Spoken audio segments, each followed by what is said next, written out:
ಮಲಯಾಳಂ ಅಥವಾ ತಮಿಳ್ ಇಂಡಸ್ಟ್ರಿಯಲ್ಲಿ ಯಾವ ರೀತಿ ಸಿನಿಮಾ ಮಾಡ್ತಾರೆ ಆ ಥರ ಸಿನಿಮಾ ಇಲ್ಲ ಅಂತ. ಸೊ ಅದಕ್ಕೆ ತಕ್ಕ ಉತ್ತರ ಅಂತ ಹೇಳಿದ್ರೆ ರಕ್ಕಸಪುರದಳು ಅಂತ ಹೇಳಿದ್ರೆ ತಪ್ಪಾಗಲ್ಲ. ಅಷ್ಟು ಅದ್ಭುತವಾಗಿ ಮೂಡಿ ಬಂದಿದೆ. ರಾಜ್ ಬಿ ಶೆಟ್ಟಿ ಅವರ ಆಕ್ಟಿಂಗ್ ಬಗ್ಗೆ ನಾವು ಮಾತಾಡೋಕ್ಕೆ ಇಲ್ಲ. ಸಿನಿಮಾ ಮುಗ್ದು ಒಂದು 2 ದಿನ ಆದ್ರೂ ಕೂಡ ನಿಮ್ಮ ಮೈಂಡಲ್ಲಿ ಇರುತ್ತೆ, ಅಷ್ಟು ಅದ್ಭುತವಾಗಿ ಮೂಡಿ ಬಂದಿದೆ. ಮಾಧ್ಯಮ ನ್ಯೂಸ್ಗೆ ಸ್ವಾಗತ. ನಾನು ಹರ್ಷಿತಾ. ಇದುವರೆಗೆ ಮೊನ್ನೆ 3 ವಾರ ಆಯಿತು ರಕ್ಕಸಪುರದಳು ಸಿನಿಮಾ ಶುರುವಾಗಿ. ನಾನು ಮೊನ್ನೆ ಅಷ್ಟೇ ಈ ಸಿನಿಮಾ ನೋಡ್ಕೊಂಡು ಬಂದೆ. ಬಹಳ ಅದ್ಭುತವಾಗಿ ಬರೆದಿದ್ದಾರೆ. ಅದ್ರ ಜೊತೆಗೆ ಇನ್ನು ಒಂದು ಅದ್ಭುತವಾಗಿ ಮೂಡಿ ಬಂದಿದೆ ಕೂಡ. ತುಂಬ ಜನ ಹೇಳ್ತಾ ಇದ್ರು ನಮ್ಮ ಕನ್ನಡದಲ್ಲಿ ಏನು ಮಲಯಾಳಂ ಅಥವಾ ತಮಿಳ್ ಇಂಡಸ್ಟ್ರಿಯಲ್ಲಿ ಯಾವ ರೀತಿ ಸಿನಿಮಾ ಮಾಡ್ತಾರೆ ಆ ಥರ ಸಿನಿಮಾ ಇಲ್ಲ ಅಂತ. ಸೊ ಅದಕ್ಕೆ ತಕ್ಕ ಉತ್ತರ ಅಂತ ಹೇಳಿದ್ರೆ ರಕ್ಕಸಪುರದಳು ಅಂತ ಹೇಳಿದ್ರೆ ತಪ್ಪಾಗಲ್ಲ. ಅಷ್ಟು ಅದ್ಭುತವಾಗಿ ಮೂಡಿ ಬಂದಿದೆ. ಅದರ ಜೊತೆಗೆ ಏನು ಅಂತ ಹೇಳಿದ್ರೆ ನಂಗೆ ತುಂಬ ಇಷ್ಟ ಆಗಿರೋ ವಿಚಾರ ಅಂತ ಹೇಳಿದ್ರೆ ಇದು ಸಿನಿಮಾ ಏನಿದೆ ರವಿ ಸಾರಂಗ ಅವ್ರದ್ದು ಮೊದಲನೇ ಡೈರೆಕ್ಷನಲ್ಲಿ ಮೂಡಿ ಬರ್ತಿರೋದು. ಆದರೂ ಕೂಡ ಯಾವತ್ತೂ ಅವ್ರು ಏನು ಆ ಸಿನಿಮಾ ನೋಡಿದ ತಕ್ಷಣ ನಿಮಗೆ ಅನ್ಸಲ್ಲ ಇದು ಮೊದಲನೇ ಬಾರಿ ಯಾರೋ ಒಬ್ಬ ನಿರ್ದೇಶಕ ಮಾಡಿರುವಂತಹ ಸಿನಿಮಾ ಅಂತ. ಯಾಕಂದ್ರೆ ಅಷ್ಟು ಏನು ಚೆನ್ನಾಗಿ ಮೂಡಿ ಬಂದಿದೆ.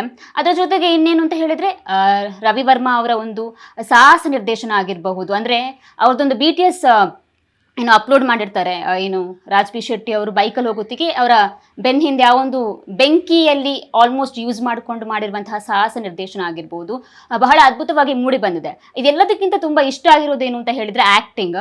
ರಾಜ್ ಬಿ ಶೆಟ್ಟಿ ಅವರ ಆ್ಯಕ್ಟಿಂಗ್ ಬಗ್ಗೆ ನಾವು ಮಾತಾಡೋಕ್ಕೆ ಇಲ್ಲ. ಯಾಕಂದರೆ ಅಷ್ಟು ಅದ್ಭುತವಾಗಿ ಆ್ಯಕ್ಟಿಂಗ್ನ ಮಾಡ್ತಾರೆ. ಅವರ ಒಂದೊಂದು ಸಿನಿಮಾ ಕೂಡ ಬೇರೆ ಬೇರೆ ರೀತಿ ಇರುತ್ತೆ, ಡಿಫ್ರೆಂಟ್ ಕ್ಯಾರೆಕ್ಟರ್ ಇರುತ್ತೆ, ಅದ್ರ ಜೊತೆಗೆ ಡಿಫ್ರೆಂಟ್ ಸ್ಕ್ರಿಪ್ಟ್ ಬೇರೆ. ಸೊ ಎಲ್ಲದರಲ್ಲೂ ಇದುವರೆಗೂ ಕೂಡ ತುಂಬ ಚೆನ್ನಾಗಿ ಆ್ಯಕ್ಟ್ ಮಾಡ್ಕೊಂಡು ಬಂದಿದ್ದಾರೆ. ಒಂಥರ ವರ್ಸಟೈಲ್ ಆ್ಯಕ್ಟರ್ ಅಂತ ಹೇಳಿದ್ರು ಕೂಡ ತಪ್ಪಾಗಲ್ಲ. ಆದರೆ ಇದೆಲ್ಲದಕ್ಕಿಂತ ಏನು ಹೀರೋಕ್ಕಿಂತ ಮೀರಿಸಿದ್ದು ಅಂತ ಹೇಳಿದ್ರೆ ಹೀರೋ ಕ್ಯಾರೆಕ್ಟರ್ನ ಮೀರಿಸಿದ್ದು ಅಂತ ಹೇಳಿದ್ರೆ ಅನಿರುದ್ಧ ಅವರು. ಅಂದರೆ ಡಬಲ್ ಕ್ಯಾರೆಕ್ಟರ್ ಮಾಡಿದ್ದಾರೆ. ಒಂದು ಇನ್ನೋಸೆಂಟ್ ಕ್ಯಾರೆಕ್ಟರ್ ಆಗಿರ್ಬೋದು, ಅದ್ರ ಜೊತೆಗೆ ಒಂದು ಏನು ಅಗ್ರೆಸಿವ್ ಕ್ಯಾರೆಕ್ಟರ್ ಆಗಿರ್ಬೋದು, ಎರಡನ್ನೂ ಕೂಡ ತುಂಬ ಚೆನ್ನಾಗಿ ಮಾಡ್ಕೊಂಡು ಹೋಗಿದ್ದಾರೆ. ಅಂದರೆ ಎಲ್ಲರೂ ಹೇಳ್ತಾ ಇದ್ರು ನಮ್ಮ ಇಂಡಸ್ಟ್ರಿಗೆ ಒಂದು ಒಳ್ಳೆ ವಿಲನ್ ಸಿಕ್ಕಿದ ಅಂತ. ಬಟ್ ನಾನು ಹೇಳ್ತೇನೆ ಇಂಡಸ್ಟ್ರಿಗೆ ವಿಲನ್ ಅಲ್ಲ, ಒಂದು ಒಳ್ಳೆ ನಟ ಸಿಕ್ಕಿದ್ದಾನೆ. ಅಷ್ಟು ಅದ್ಭುತವಾಗಿ ಮಾಡ್ತಾರೆ. ಅಂದರೆ ಹೀರೋ ಕೂಡ ಆಗುವ ಒಂದು ಎಲ್ಲ ಏನು ಅರ್ಹತೆ ಅವರೊಟ್ಟಿಗೆ ಉಂಟು. ಆದರೆ ಅದೇ ರೀತಿ ಅವರ ಆ್ಯಕ್ಟಿಂಗ್ ಕೂಡ ಉಂಟು. ಅದರ ಜೊತೆಗೆ ವಿಲನ್ ಕ್ಯಾರೆಕ್ಟರ್ಲ್ಲೂ ಕೂಡ ತುಂಬ ಚೆನ್ನಾಗಿ ಕಾಣಿಸ್ಕೊಳ್ತಾರೆ. ಅಷ್ಟು ಅದ್ಭುತವಾಗಿ ಮಾಡಿದ್ದಾರೆ. ಇನ್ನು ಯಾರು ಗೌರವ್ ಶೆಟ್ಟಿ ಅವರಾಗಿರ್ಬೋದು, ಅದರ ಜೊತೆಗೆ ಗೊಂಬೆ ಚೈತ್ರ ಅವರಾಗಿರ್ಬೋದು, ಎಲ್ಲರೂ ಕೂಡ ಅವರವರ ಒಂದು ಪಾತ್ರಕ್ಕೆ ಜಸ್ಟಿಸ್ ಕೊಟ್ಟಿದ್ದಾರೆ. ಅಷ್ಟು ಅದ್ಭುತವಾಗಿ ಮಾಡಿದ್ದಾರೆ.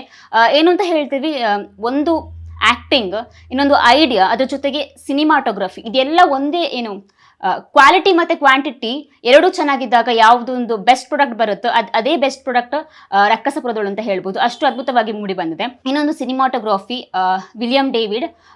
ಏನು ಅಂತ ಹೇಳಿದ್ರೆ ಆ ಒಂದು ವೈಬ್ ಏನಿದೆ, ಏನು ಕ್ರೈಮ್ ಥ್ರಿಲ್ಲರ್ ವೈಬ್, ಅದನ್ನು ಕೂತ್ಕೊಂಡವರು ಕೂಡ ಏನು ಅನುಭವಿಸ್ಬೇಕು. ಅಷ್ಟು ಅದ್ಭುತವಾಗಿ ಮೂಡಿಕೊಂಡು ಬಂದಿದೆ. ಅದ್ರ ಜೊತೆಗೆ ಎಲ್ಲಿ ಕ್ವಾಲಿಟಿ ಅಥವಾ ಕ್ವಾಂಟಿಟಿ ಕಮ್ಮಿ ಆಯಿತು ಅಂತ ಅನಿಸಿಲ್ಲ. ಅಷ್ಟು ಅದ್ಭುತವಾಗಿ ಮೂಡಿ ಬಂದಿದೆ.